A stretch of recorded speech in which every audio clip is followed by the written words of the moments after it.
શું ગોમડાની બાજરી આ કોકને મારી હોય ને તો બૈડો પણ તૂટી જાય. હવે મારે કેરો મારવા ટાઈમ થઈ ગયો.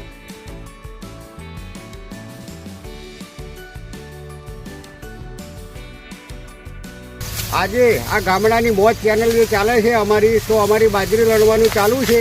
તો બાજરી કેવી રીતે લણવાની હોય છે એવું તમને બતાવું છું પ્રત્યક્ષ. તો દર્શક મિત્રો, આ બાજરીયા હોય છે તો બાજરીયા કેવી રીતે કાપવાના હોય છે, જો એ આ રીતે કાપવાના હોય છે.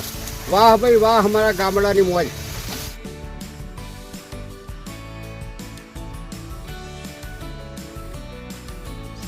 મિત્રો, આજે જે અમારા ઘરની બાજરીના જે અગાઉ વિડીયો બનાવે છે એ બાજરી અમે આજે લેવા જઈ રહ્યા છીએ. તો એ મશીન છે, હલર છે, તો બાજરી કેવી રીતે નીકળે છે બરાબર એવું તમને આગળ વિગતવાર બતાવતો રહીશ.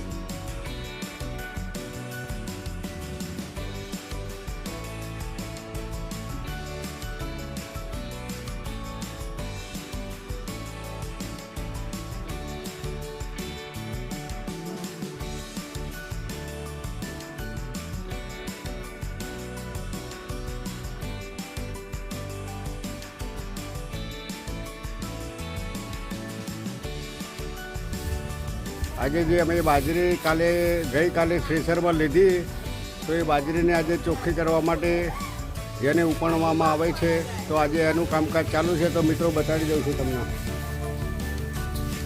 હજુ પંખો ફેરવો. આ જો અમારો પિન્ટુ પંખો ફેરવે છે, બાજરી ઉપણવામાં આવે છે. બાજરી કેવી રીતે ઉપાડી છે તમે જોઈ શકો છો મિત્રો. ચલો ચાલુ કરો.